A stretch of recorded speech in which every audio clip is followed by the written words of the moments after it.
भयो जय लाल की। बोलिए नंद के लाल की।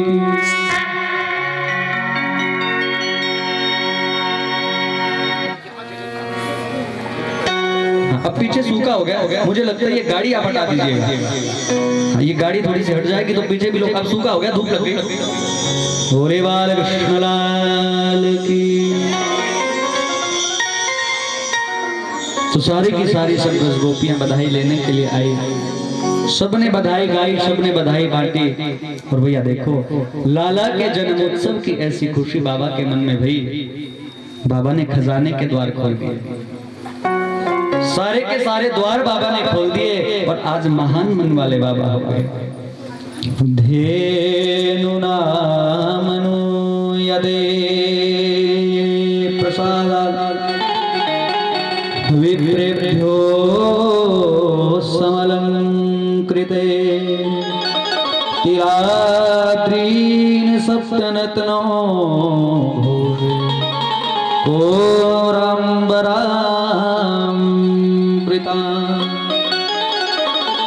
ऐसे महान वाले मन वाले बाबा बन गए। धेनु नाम यते प्रसादात्। धेनु नाम श्रीनंद बाबा जी महाराज ने गायों का दान किया है। और मालूम है कितने गायों का? 2 लाख गायों का। 2 लाख गायों का दान बाबा ने किया। और ऐसे नहीं किया, सींगों पर सोने की परत चढ़ाई, खूरों में चांदी की परत लगाई, सुंदर श्रृंगार गौ मैया का किया, गौ माता का किया, और सब ब्राह्मणों को दान कर दिया। 7 पहाड़ बनाए तिल के, 7 तिल के पहाड़ बनाए, उस पर सोने की परत चढ़ाई और दान कर दिया। क्यों? आज बेटा है। महान मनोमय श्रीनंद बाबा जी महाराज जितना लुटाते जा रहे हैं, जितना दान करते जा रहे हैं, उससे डबल तो खजाने में बढ़ता आ रहा है। क्यों? बोले साक्षात लक्ष्मी मैया उधर विराजमान हो गई है। माँ भगवती को भी ऐसी प्रसन्नता भई है। गोविंद पधारे, श्री भगवान आए, साक्षात आज खजाने में बैठ गई है। श्री बाबा ने बहुत कुछ लुटाया, बहुत कुछ दिया। और आगे चलकर भी ऐसी कथा आई। सब उत्सव में आए, पूरा ब्रजमंडल उत्सव में आया, पूरी दुनिया दर्शन करने के लिए श्री भगवान के आ रही हैं। लेकिन श्री वसुदेव जी महाराज की एक पत्नी है जिनका नाम है रोहिणी, और श्रीनंद बाबा जी के पास रहती। क्यों? क्योंकि उनके जो पति वसुदेव हैं वो कंस के जेल खाने में बंद हैं, बंद किया है। जिसके पति पर जीवन में कष्ट आ जाए, कोई पति के जीवन में कोई कष्ट आए, शास्त्र कहता है उसके मित्रों को, उसके किसी व्यवहार के व्यक्ति को उसकी मदद करनी चाहिए, उसकी रक्षा करनी चाहिए। श्रीनंद बाबा जी महाराज रोहिणी मैया को आमंत्रण किए, श्री रोहिणी मैया आई है, लेकिन ये पूरी दुनिया उस समय आई, हजारों की संख्या में गोप आ रहे हैं, हजारों की संख्या में गोपाल आए, लेकिन रोहिणी मैया उस समय नहीं आई। नंद बाबा और माता यशोदा की रोहिणी मैया के कक्ष में गए, देवी क्या बात है, पूरी दुनिया उस समय आई, सबने हमको बधाई दी, लेकिन आप हमने उस समय नहीं देखी, क्या बात है, आप उस समय क्यों नहीं आई? रोहिणी मैया ने नेत्रों में अश्रु प्रवाह करते हुए कहा है, बोले बाबा बहुत बहुत बधाई हो आपको, बहुत बहुत बधाई हो आपको, बहुत बहुत बधाई हो, आपके घर बेटा भैया मुझे बहुत प्रसन्नता है, मुझे बहुत खुशी है, मुझे बहुत सुख है, आपके घर बेटा हुआ ना बाबा, लेकिन बाबा मैं उस समय नहीं आ सकती, क्यों? क्योंकि मेरे पति जेल में बंद है, मेरे पति जेल खाने में बंद है, और जिस पत्नी के पति पर संकट आ जाए वो कैसे उत्सव मना सकती है? बोले दुनिया वाले बदनामी करते हैं। शास्त्रों ने कहा है, श्री सुखदेव स्वामी जी महाराज परीक्षित से कहते, राजन नेत्रों को बंद करो और उस दिव्य झांकी का दर्शन करने लग जाओ, उस झांकी को अपने मन में बिठाओ, बालकृष्ण लाल का उत्सव चल रहा है और रोहिणी मैया एक खिड़की से झांक कर देख रही है। ऐसी अद्भुत प्रसन्नता सबके मन में है, लेकिन रोहिणी मैया खुश तो है लेकिन आ नहीं पा रही है, क्यों? दुनिया के डर से, समाज के डर से। भैया मेरे, ये दुनिया वाले तुमको कहीं नहीं जीने देंगे,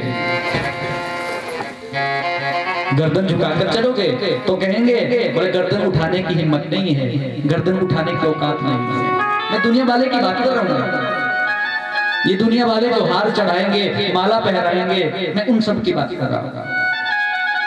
गर्दन झुकाकर चलोगे औकात नहीं है, सर उठाकर भी चल सके, और थोड़ा सा सर उठाकर चलने लग जाओ फिर यही दुनिया वाले कहते हैं मैं बड़ा घमंड हो गया आजकल, अब तो नीचे देखता ही नहीं है,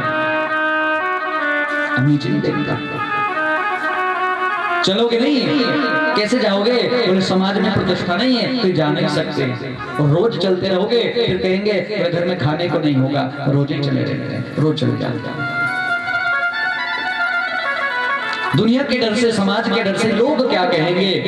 श्री वसुदेव नंद बाबा जी महाराज से कहा है, बाबा बहुत बधाई हो आपको, मैं आ नहीं सकती, मेरे पति संकट में हैं। और भैया मैं दुनिया वाले सब माताओं से निवेदन कर दूं, पति के जीवन में संकट हो तो ज्यादा श्रृंगार मत करें, पति के जीवन में कोई विपत्ति का समय चल रहा हो तो ज्यादा सज धज कर आप ना जाएं, क्यों?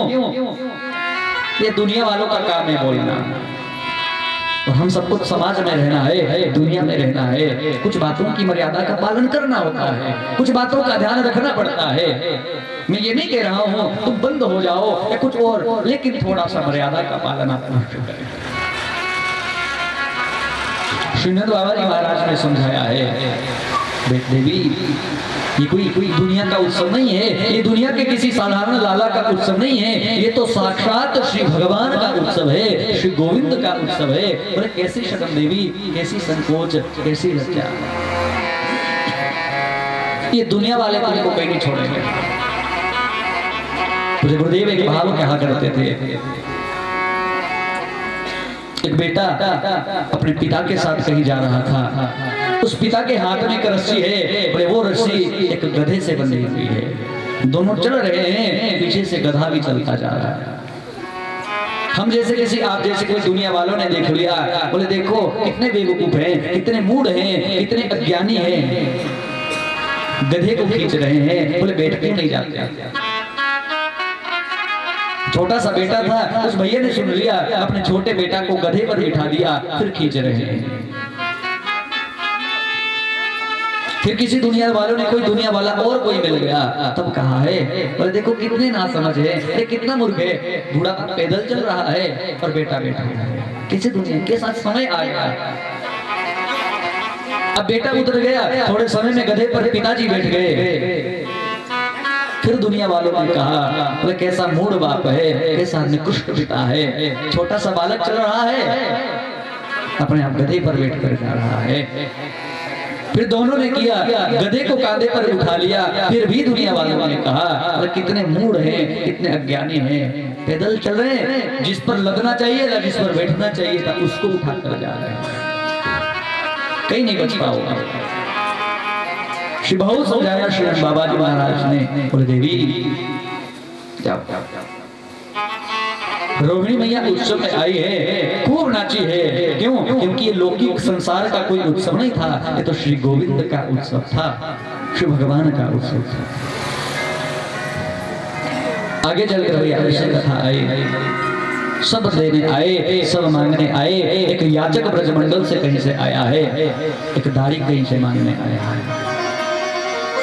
हमारे घर जो पालकी उठाने वाले होते हैं उनको दाढ़ी कहते हैं ब्रज भाषा में। एक दाढ़ी का आया, एक कहार मांगने आया है।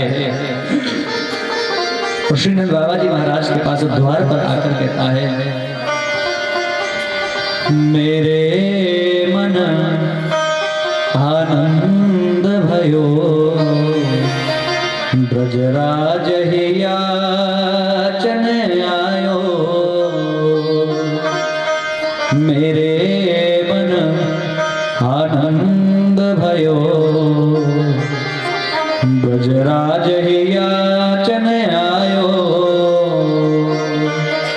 अपने अपने मन की मतो, कह सब परिवार पठायो।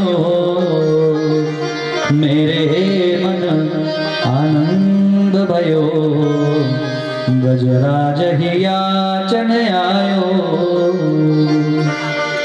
वो दाढ़ी काज बाबा से कह रहा है, बोले बाबा मेरे मन में बड़ी प्रसन्नता हुई, मेरे मन में बहुत सुख हुआ, बहुत आनंद हुआ, और मैं क्या करने आया, मैं आज मांगने आया हूँ। क्यों? आपके घर बेटा हुआ है और मैंने ही सुना है आप लुटाते जा रहे हो, आप बहुत लुटा रहे हो। मेरे मन आनंद भयो, मेरे मन में आनंद हुआ, ब्रजराज मेरे मन में आनंद हुआ। और मैं केवल अपने तरफ से नहीं आया हूँ, अपने अपने मन की मतो सह परिवार पठायो। मैं पूरे परिवार की तरफ से कुछ मांगने आया हूँ, मैं पूरे परिवार की तरफ से कुछ कामना करने आया हूँ। बोले दाढ़ी का जो तू चाहता है आज तू मांग। आज वो दाढ़ी को कहता है मेरे तात कहो समझाए राय को, जाए आशीषा दीजो। 200 भैंस दूध मन मन की, मेरे काजे दीजो। मेरे जो ताऊजी है ना बाबा, जब मैं आने लगा मेरे ताऊजी ने मुझको बहुत समझाया, बहुत सिखाया, बहुत पढ़ाया, और मुझसे निवेदन किया बेटा लाला भयो है, तुम आशीर्वाद देने जा रहे हो तो मेरी तरफ से बेटा को आशीष देना, और बदले में क्या मांगना, 200 भैंस मुझको दे देना। 200 भैंस। आगे निवेदन कर रहे हैं पाछे आछे समझायो, काके जेठे भैया उनके काजे दीजो बाबा, सुभग साथ सो गया। मेरे जो ताऊजी के बड़े भाई, ध्यान से सुनना, मेरे जो ताऊजी के बड़े भाई हैं उन्होंने मुझसे कहा है कि मेरी तरफ से भी आशीर्वाद देना, और क्या चाहिए बदले में,